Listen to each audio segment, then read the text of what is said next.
Hey guys, Woobye here. In this video, we're going to talk about how to not cripple your account. There's a lot of things in this game, probably by design from Polarium, are meant to waste your resources or lose them. And resources can take a lot of time and sometimes money as well. And the last thing we want to do is waste resources. If you've been playing for a while, you probably already know some of these tips and tricks. Either people have told you, or like me, you've kind of made those mistakes and learned the hard way. So the first thing probably, on my radar is progress missions, just because that's where I'm at in the game. In the progress missions, there's certain champions that you need to fuse, and there's certain levels of the Great Hall bonus that you need to get. So in here in my progress missions, you can see that I need to fuse Relic Keeper. I have been extremely lazy with this progress missions, but that's okay. I'm not in any hurry. But you need to keep an eye out. Previously I had to fuse the rare champion that's in this fusion, as well as now I had to fuse him, the rare, and now I have to fuse Relic Keeper. If you're not careful, the game will let you fuse these and not count it for the mission if you're not on that mission currently. So don't get ahead of yourself. Make sure if you're going to fuse those champions, fuse them when you're on that progress mission. The other one is Great Hall bonuses. So it's kind of incremental, I think. Like get 2 levels, get 4 levels on certain areas. The last one is get a level 10 on one of these bonuses.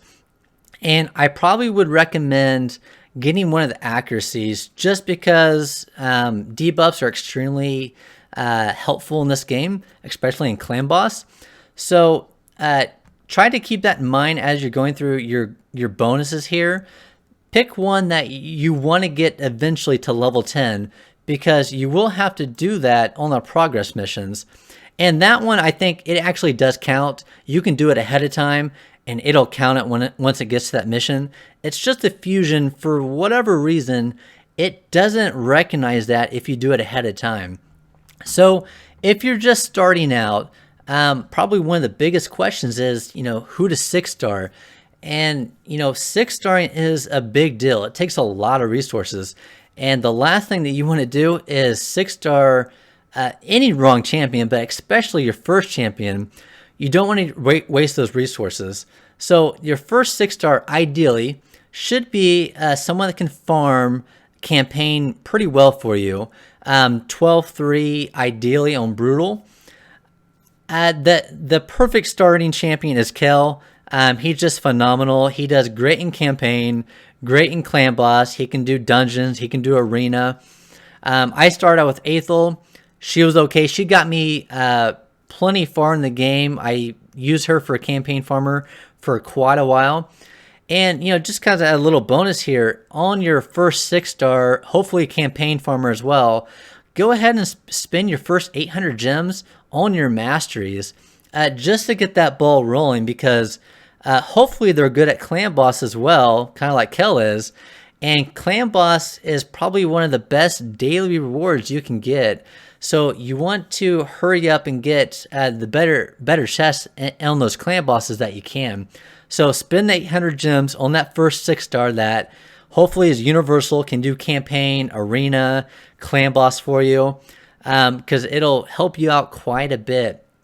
And, if you're not sure and you don't want to use like Kel or something, do your research. If you have other champions that you think might be good to 6-star, do some research. Make sure they can help you out in game. The starting champions like Ethel and Kel, they can get you in the in-game content. They do well. They're not like the best in-game, but they definitely can hold their own, especially for starting champions. So another thing that can really hurt your account is, sacrificing wrong champions. When I first started, I hate to admit this, but I started with Ethel.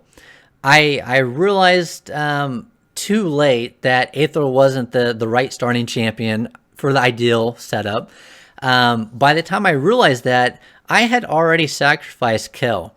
That was kind of like a punch in the gut when you realize you don't start with the right champion, and later on you get him and then you sacrifice him. So As far as using champions for food, definitely never use legendaries. And I would even say voids as well. Don't use voids as well. So legendaries and voids, don't use them as food. There is certain cases, very rarely in my case, where I would use an epic to skill up a level of a champion. I've done that some, but not a lot. And I think in the future here, there's actually going to be a feature of duplicate champions. I don't know what it's going to entail, but that can make it even more reason not to use an epic to level up a skill of a champion.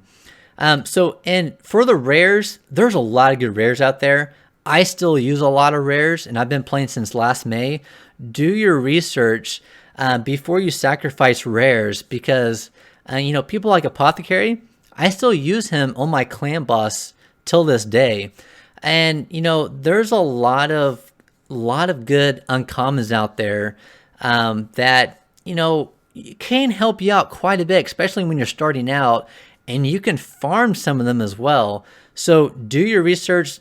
Don't hurry up and sacrifice champions. I know sometimes we have limitations on our vault and how much we can hold, and we just want to get rid of some so we can summon new ones. Do your research, because you definitely don't want to sacrifice the wrong champions, because that can probably hurt you the most out of anything in your account, potentially.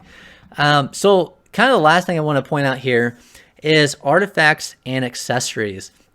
So, when I first started out, I was all about attack, and I would gear out an attack champion all with attack gear. I'm talking gloves, chest, and boots, all attack. So just kind of, there's a lot of guides out there and stuff that kind of help you build champions, but get familiar with the artifacts and accessories and the different skills for the champions and what you need. Another example is, no accuracy on champions that debuff. Debuffs are huge in this game. When I first started out, I thought of accuracy as, maybe I'll try to hit them and I'll miss occasionally, not really thinking about the debuffs. So I didn't really focus on accuracy for any of my champions. Even the champions that do poison for my clan boss, I didn't do that. The other thing is, flat stats on gloves and chest and boots except for speed. So when you get flat stats on gloves and chest, sell those. You definitely don't need those. For the boots, speed is really important. So keep the speed boots, especially starting out. Keep all the speed boots. And then lifesteal gear.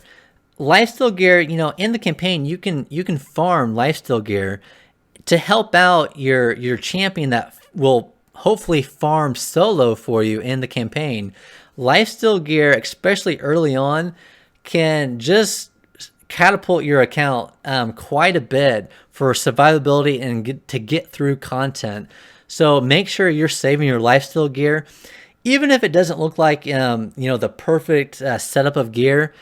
Just to be able to heal based on your damage is really important, especially early on. So as far as artifacts and accessories, one of the biggest things that can hurt you in this area is selling the wrong equipment. So sometimes you don't really recognize how good a gear is. And a perfect gear, let's say I get a gear that is a speed boots with some accuracy, crit rate that I'll use on a champion, or maybe it's gloves, defensive base with some speed substats. Selling some of those gears, especially if I have good rolls on them, can take a long time to get back. So make sure when you're selling artifacts or accessories that you really understand what you're selling. Some good things, here are the percent based for primary on your gloves, chest, and boots. Those usually are really important. I think probably the gloves, I usually don't use attack percentage on the gloves. I try to get defense percent, crit rate, crit damage, sometimes hit point percent. But make sure on those primary stats, when they're percents, keep mind of those, because a lot of times those are going to help you out quite a bit and you don't want to sell those. So, on those, hopefully this kind of helps you guys get on the right track. I know if you're just starting out, there's a lot of stuff that you're not really sure of, and you can make some big mistakes that you're not aware of if you're not careful. So hopefully this helps you out, and I'll talk to you guys later. Thank you.